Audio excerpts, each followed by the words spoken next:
Shalom Bapak Ibu dan saudara yang terkasih, salam sejahtera bagi saudara sekalian. Minggu Advent yang ketiga pada hari ini, Minggu 13 Desember 2020 kita merenungkan firman Tuhan. Namun sebelumnya mari kita berdoa. Ya Tuhan, kami bersyukur Engkau menyertai dan memelihara sepanjang kehidupan kami. Dan saat ini kami bersiap untuk merenungkan firman-Mu dalam Minggu Advent yang ketiga ini. Berfirmanlah dan perbaruilah kami. Dalam Yesus, amin. Saudara yang terkasih, kita akan merenungkan bacaan dari Yohanes 1 ayat 6 sampai dengan 8, dilanjutkan ayat 19 sampai dengan 28. Yohanes 1 ayat 6 sampai 8 dilanjutkan ayat 19 sampai dengan 28. Dipersilahkan membaca bersama-sama dengan anggota keluarga di rumah. Saudara-saudara yang terkasih, kalau boleh berbagi dan memberi kesaksian, baru-baru ini beberapa hari yang lalu, istri saya memberikan kritikan yang cukup tajam kepada saya, mengkritik saya, atau dalam bahasa yang halus lebih tepatnya mungkin mengingatkan. Jadi begini ujarnya, "Eling ya, jangan karena di jemaat mendapat penghormatan atau penghargaan karena kependetaanmu, terus jadi lupa diri." Nah, ini peringatan atau kritikan yang diberikan istri saya kepada saya, ditujukan kepada saya. Saya tertegun, saya terkejut. Ya ampun, apa saya lupa diri ya? Saya lalu sadar, iya ya. Kadang-kadang jabatan kependetaan memang bagi sebagian besar jemaat dimanapun, di gereja manapun, merupakan jabatan yang dihormati sehingga memunculkan perlakuan yang sedemikian khusus dari jemaat kepada pendetanya. Nah, jika tidak hati-hati memang bisa saja menjadi terlena dan bahkan memancing untuk mengakukan diri. Ini loh, saya pendeta. Nah, mungkin itu yang disaksikan istri saya, diperhatikan istri saya, yang kemudian mengingatkan saya, hati-hati loh ya, eling, jangan lupa diri. Nah, jika seperti ini Bapak Ibu dan saudara, kritikan pedas istri saya ini kemudian ketika saya merenungkan dan merefleksikan bacaan Injil hari ini yang kemudian muncul di benak saya. Jadi perkenankan ini kemudian menjadi salah satu pengantar bagi kita untuk merenungkan bacaan kita. Yohanes 1 ayat 6 sampai 8 dilanjutkan 19 sampai 28 mengingatkan, khususnya di ayat 26. Ketika Yohanes Pembaptis memberikan jawaban akan pertanyaan orang-orang Farisi ketika itu, ini menjadi ayat yang menarik untuk kita renungkan. Yohanes Pembaptis bilang begini, "Aku membaptis dengan air," di ayat 26 itu. "Tetapi di tengah-tengah kamu berdiri Dia yang tidak kamu kenal. Membuka tali kasutnya pun aku tidak layak." Kira-kira demikian. Nah, dari pernyataan Yohanes Pembaptis ini ada dua hal penting yang bisa kita renungkan dalam refleksi ini. Yang pertama, melalui sosok Yohanes Pembaptis. Kita tahu Yohanes Pembaptis adalah orang yang dikenal sebagai sang pembuka jalan. Yohanes Pembaptis juga adalah sang nabi terkenal yang justru hidupnya sederhana. Namun juga selain kesederhanaannya ditunjukkan juga dengan dia makan belalang dan madu hutan, bukan makan makanan mewah. Dia bisa saja mengaku dirinya sang Mesias ketika orang banyak mempertanyakan, "Apakah engkau Mesias?" Tetapi dia tidak melakukannya. Bahkan dia sadar siapa dirinya. Dia merujuk Tuhan Yesus yang mungkin secara usia lebih muda darinya, tetapi dia merujuk kepada Tuhan Yesus yang dia sadari lebih tinggi dari dirinya. Melalui pengakuannya Yohanes bilang, membuka tali kasutnya pun aku tidak layak. Ini pengakuan yang luar biasa. Yohanes sang nabi terkenal saja mampu menahan diri dan merendahkan diri sedemikian rupa. Nah, juga tidak mengakukan diri sebagai nabi, tidak. Ini loh saya yang nabi. Nah, kalau Yohanes bisa seperti itu, masa? Kemudian saya berefleksi nih.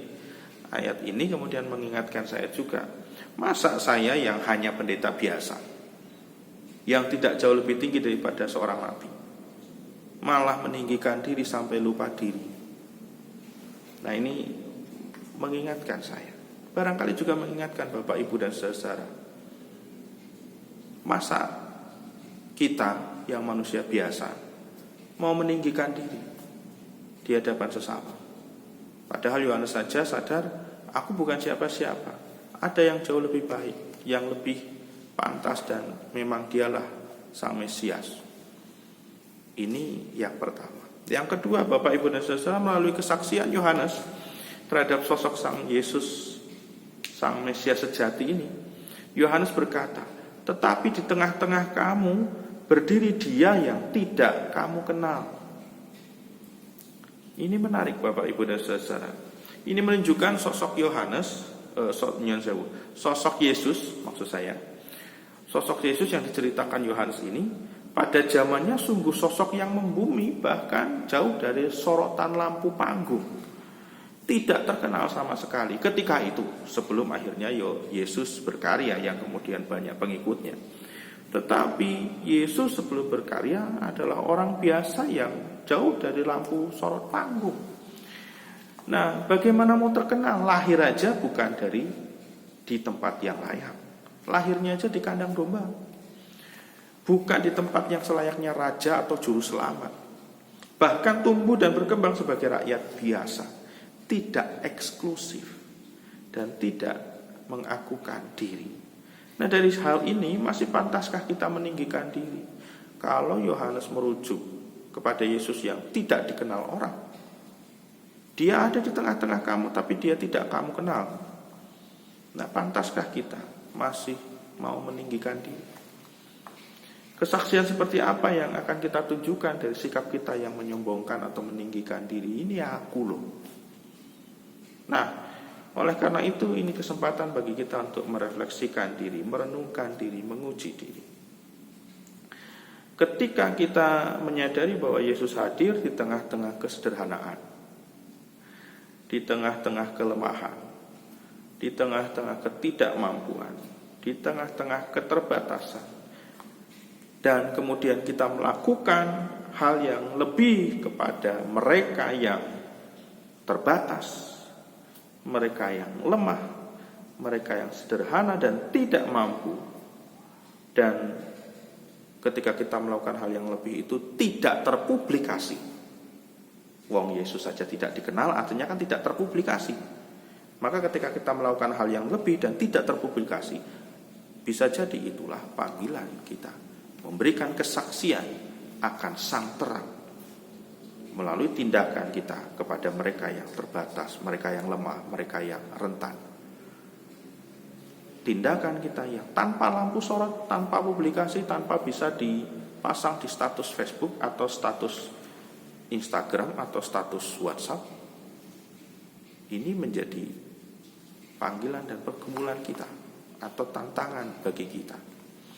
Nah, satu contoh Bapak Ibu dan saudara yang terkasih, contoh bagaimana kita bisa memberikan atau kita bisa melakukan sesuatu tindakan yang tidak selalu mendapat sorotan panggung, tindakan yang mungkin justru tidak mendapat perhatian orang dan hanya kita yang tahu. Ini mungkin bisa menjadi refleksi kita. Contohnya misalnya, ketika Bapak Ibu dan saudara pesan ojek online, layanan ojek online dengan tarif sekian, Bapak Ibu dan saudara memberi lebih dari tarif itu, dan yang tahu hanya siapa? Hanya kita dan juga tukang ojeknya. Orang lain tidak tahu. Nah, bisa jadi itu adalah panggilan, kesaksian, sang terang bagi orang lain. Ketika orang lain kemudian merasakan syukur dan damai sejahtera. Contoh lain, ketika kita memilih lebih sering berbelanja di warung tetangga ketimbang belanja di pasar, sekalipun di warung tetangga harganya lebih tinggi sedikit daripada kalau kita ke pasar. Di situ bisa jadi adalah upaya kita menyaksikan sang terang ketika tindakan kita tidak ada lampu sorot yang bisa memberikan perhatian atas apa yang kita lakukan, tetapi ternyata mampu menolong orang yang punya warung untuk bertahan hidup. Ini adalah tindakan-tindakan yang sepi, tanpa sorotan. Sama seperti Yesus yang hadir sepi tanpa sorotan. Nah, kiranya ini menjadi refleksi kita pada hari ini, menyontoh atau meladankan Yohanes yang mampu mengendalikan diri dan sadar diri bukan aku. Dan yang kedua, merefleksikan dari kelahiran Tuhan Yesus yang ternyata tidak dikenal ketika itu, tetapi ternyata justru itulah hakikatnya. Selamat memasuki masa Advent ketiga dalam kesederhanaan, keterbatasan, dan tanpa lampu sorot. Tuhan Yesus memberkati. Kasih karunia, damai sejahtera, dan persekutuan kekal menyertai saudara sekalian.